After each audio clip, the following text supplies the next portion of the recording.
And welcome back to the morning show. Time to talk with Tyler Carlson, CEO MEC. Yeah, Mohave Electric Cooperative. How are you, Tyler? Hey, how are you? A lot of thingies there, a lot of initials. Well, I don't know. There's just one. How you CEO. doing? I'm doing fantastic. You have been a very busy man. Well, we're busy. I've seen very little of you, and I know you've been. From what I hear, every time I turn around, you're in something else.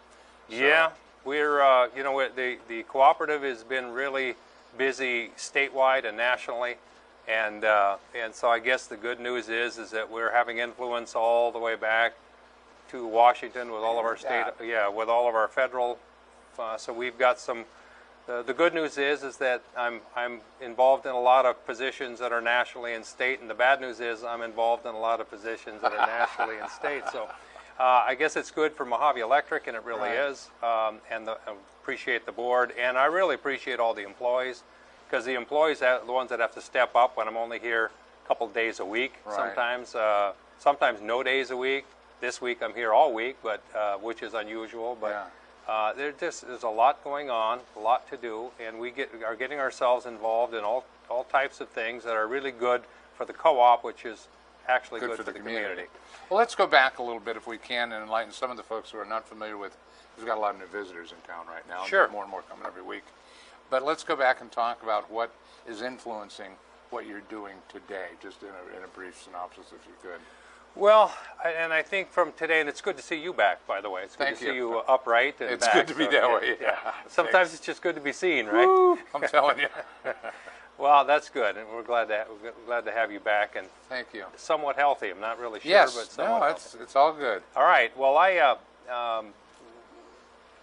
as you know, Marv Electric is a cooperative. We're a not-for-profit electric utility. Mm-hmm. So what that means is we don't earn a profit that goes to shareholders. We don't earn a profit that goes to someone else. We plan for a certain amount of operating funds during the course of the year, or we call them margins, and we plan for a really small amount of margins, meaning roughly about between 2 to 3% of our total annual costs. We plan for margins, and what that is kind of a cushion. It's the cushion to make sure that if you have big problems, or the electric industry kind of the market goes crazy, or we have some weather phenomena that really disrupts us, we have money, we have cash on hand.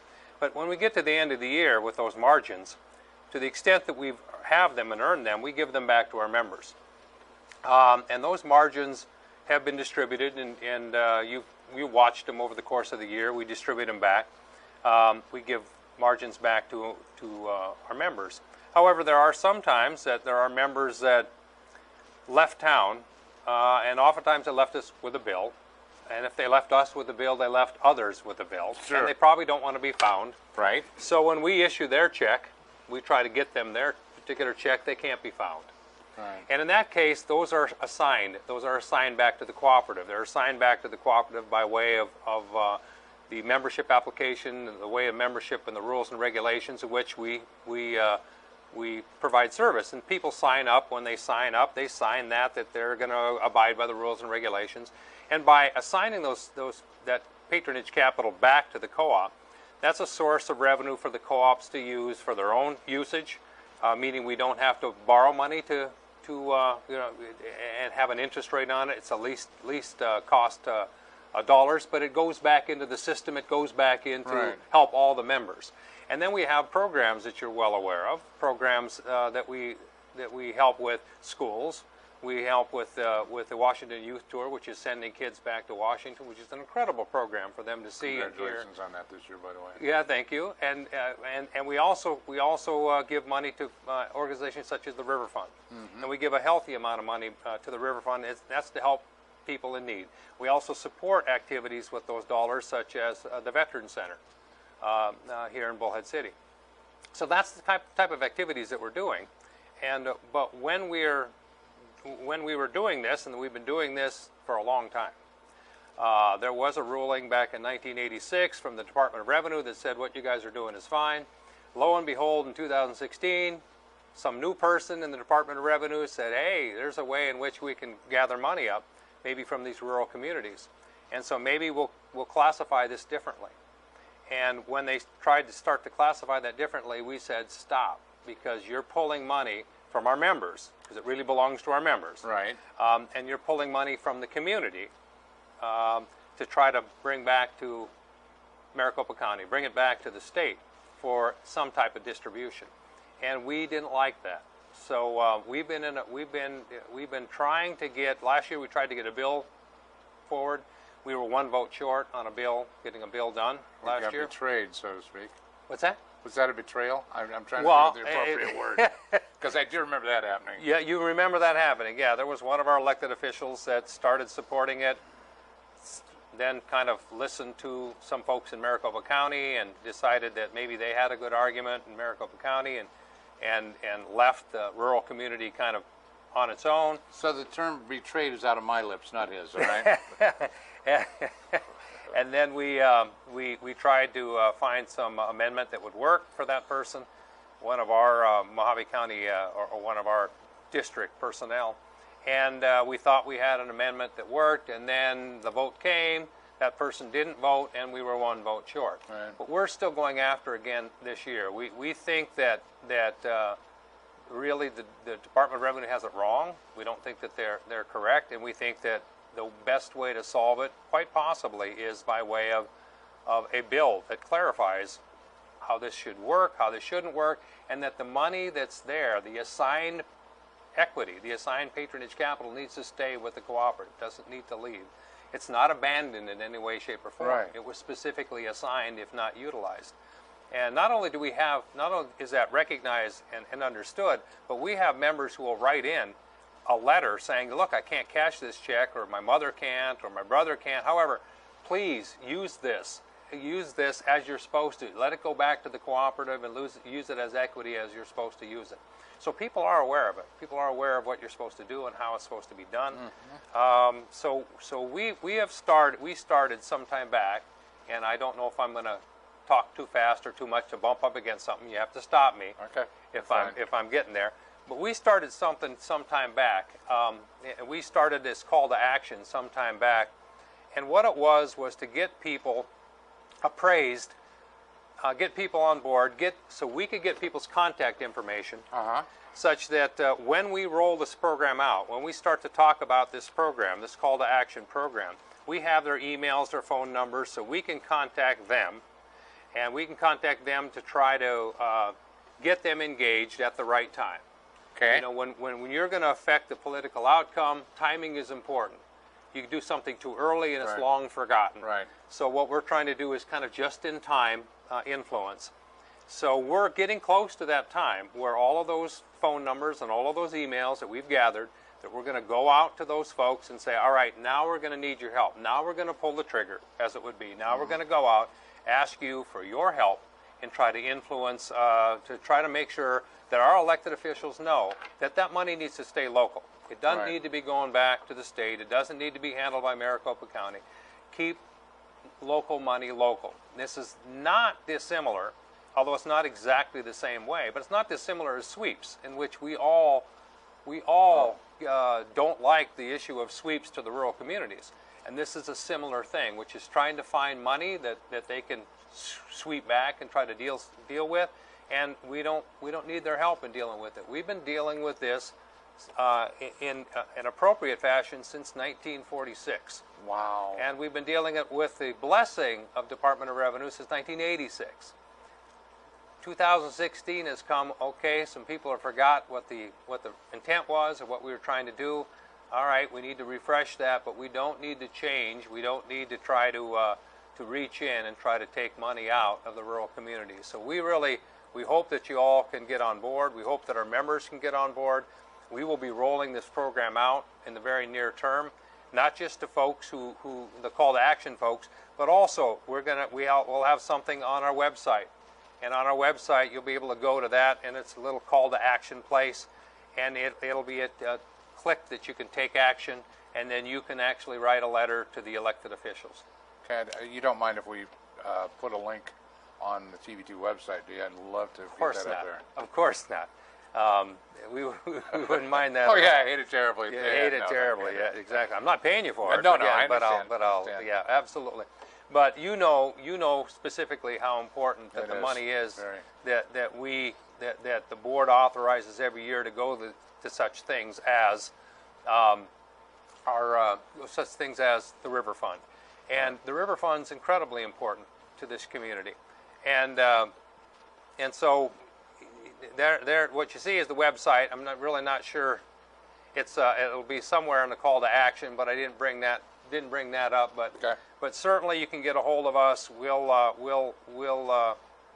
We'll get the information out to you. Okay. We're not exactly ready to start, but we're ready to go in the next few weeks. Awesome. Folks will see. We'll start rolling it out. We have had discussions with a number of local elected officials who have committed to. They understood the issue. They understand being a cooperative member. One of them is Mayor Brady. Mayor Brady listened to it and said, "Look, I'm with this. Whatever it takes, and whatever I need to do to help this, because this is one of those that and you know, Mayor Brady works on logic a lot, which is just doesn't make logical sense, and so he's on board. Hildy is on board. Hildy wants to help. So if you're an elected official in Mohave County, and you have folks that are in your district that are Mohave Electric members, you ought to probably take note of this, and you ought to probably try to contact us or get a hold of me, and we'll get you involved in this effort. This effort that'll eventually culminate in early January when we meet with the elected officials to start a new bill or start a new process. Mm-hmm. There's a couple ways of attacking this. One of them is legally, and we're not against the litigation issue, because we think we're very strong in the litigation.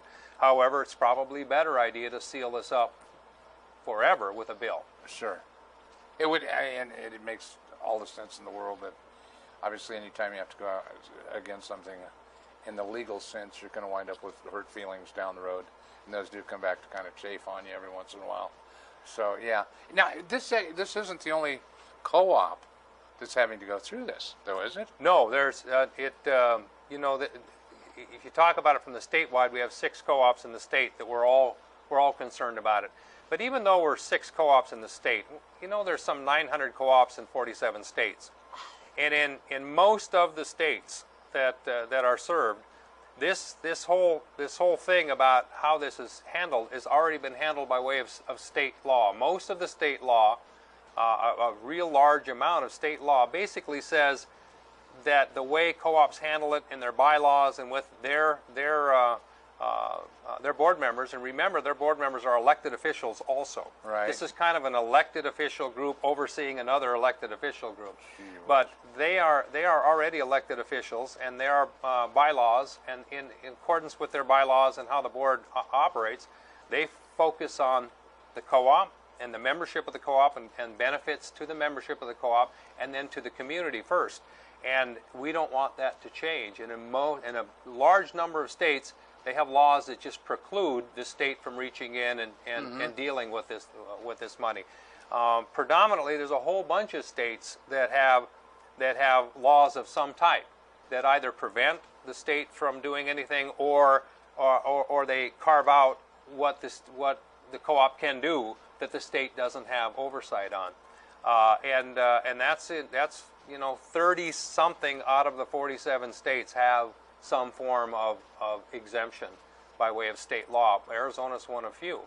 And it's because we serve the rural communities. Right. So by serving the rural communities, you don't have an instant number of people like the metropolitan areas are to actually take up your challenge and go to bat for you. Whereas you have states like Texas, you have states like Minnesota, South Dakota, North Dakota they're predominantly co-ops, and their elected officials all throughout the state understand this. Right. But because we're in the rural communities, not all the elected officials understand the nuances of the co-op, which is a not-for-profit, not an investor-owned utility. So we're a little bit different, and we would like to continue to be treated as this not-for-profit, and remember that all of these margins that are earned and made are earned within the confines of the cooperative. Right. And so it's that family who who has access or owns the equity. It's not any other family outside of the cooperative family that owns this. And it's not that hard of a concept, I don't think, to get. You know, Sonny Borelli got it right away. A few words out of our mouths, Sonny Borelli got it. He was a co-sponsor last year. So Sonny Borelli had it, got it. He's a real big supporter, but we're still going to go back and remind Sonny how important this is when these letters go out. Regina Cobb is also a huge champion. Now, recall that Regina and Sonny aren't co-op members. Right. They just understand the concept, and they are in rural communities, so they really do get it. And they are real big supporters. But we'll be reminding them all, as well as elected officials all throughout the state. We'll be reminding folks that this money ought to stay local in the communities in which it was earned or developed. Right. It wasn't earned anywhere else. It wasn't. It was earned right here. You know, if obviously the board of directors that are elected that do this, we publish this information all the time. We're all aware of it, as you're well aware of what we do with the money. I don't think we ever hear people complaining about the use of this money. No. Even the members themselves, they all like where this is going and how it's working. So, if there was a big problem, that they would unelect a bunch of board of directors and we'd be doing something different. But consistently, year in and year out, a great deal of support, and a great deal of support for the members, and a great deal of support from members to the board about how we do this and how we use this money. So I guess at this point in time, it's just the people need to be aware this is coming up. It is something that's going to need their attention, and be ready, because it is a call to action. Absolutely. This is call to action. This is your time, and we do need your help. The CEO of Mohave Electric can say what he wants to say, and when I go back and I stand in front of elected officials, they look at me with a certain amount of jaundice, a certain amount of, yeah, but you're the utility, so you ought not to be listened to. But you as members, you as voters, that's not the way it works. You as members and you as voters, they listen to you all. And since you're members, and we're hopefully singing from the same songbook right here, that hopefully you all can lend your voice, and it's not a huge voice, and we're not asking for a lot. We're asking for a few letters, and we'll help facilitate them to the extent that we can. We're asking you for letters. We're asking for your involvement to try to keep the local money local, and allow us to continue with the programs that we've been doing for, well, as long as I've been here. If fair was fair and that was the deal, it'd be great. There'd be no argument in this. That's correct. But wow, well, good luck on this one. Thank you. Obviously, we'll follow it. And again, there's no question about it. When you're ready, we'll go ahead and link up to it, so people can just go to the TV2 as well and go directly over to your way, however you want it. Yeah, thank you. Because I do, ladies and gentlemen, understand the importance of this entire program. You can't believe how much MEC donates to this community in so many different ways, and one of them certainly through Riverfund and being close to Riverfund. I'm here to tell you that without some of those funds, there would be many things we would not be able to do or consider. It is with those and with the wonderful people at MEC that we're allowed to do a lot of what we do. So it's important, very important to the entire community, not just a small fact. You can't believe this thing mushrooms. It really does. So is there anything else we can talk about while you're here? Are you good? We can talk about whatever you'd like to talk about. We can talk about whatever you want. Talk about trees? We can. Didn't you just give a bunch away? Or are you getting ready? We are getting ready to. Yeah, we are getting ready to. We do this annually, which is our kind of our shade program, and folks are in contact with us at some point, and we will be given. We sell those trees at a reduced rate. Right. And Operation Cool Shade is what it's called. Yeah. And we sell those at a reduced rate, so we buy down the cost of the trees, and we get those trees specifically. We have local arborists that talk about what's the right tree for this climate, and that's what we pick. Right. There are people that want us to pick other trees, but we use professionals that tell us what to do. We're not professionals at Mohave Electric, and they'll pick out some types of trees. We'll buy down the cost of those trees, and it's usually it's a great program. We even have programs that show the people how to plant them and how best to maintain them and make sure that they grow, do you not? We do. You know, the professionals here that do know what they're doing, they're the ones that give us that information. That particular society gives us that information, and they're usually there on Saturday when you pick up the trees. If you have any questions, they're right there. And we give information out, as you say, here's what you do, here's where to plant it, and all that kind of stuff. And it's, you know, it's best to plant it where it's going to shade your house or shade eventually shade a window, because that's the whole idea, is to keep the sun off of your home. To the extent that you keep the sun off your home, the sun doesn't get to heat up your home as much. So, and we have a little bit of heat during the summer here. I've heard that, yeah. So if we can try to find a way to, to hide from the heat, just like the quail and the bunnies do on the golf course, they are hiding from it all the time. They're using shade. Same type of concept. That it really helps out from your energy use standpoint. And these are lower or lower minimal water trees.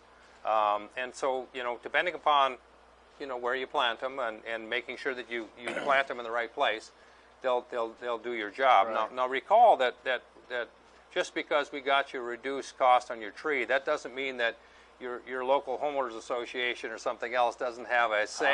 The caveat. Doesn't have a say in where you plant or what happens eventually. You have to work that through with your local HOA. No planting them out in the middle of the street. Well, there are things probably you ought not to do, but you can't use the fact that we gave you a tree as the excuse of why you don't get to follow an HOA requirement. So, Tyler, I want to thank you very much for being here. It's always good seeing you. Thank you very much. My pleasure.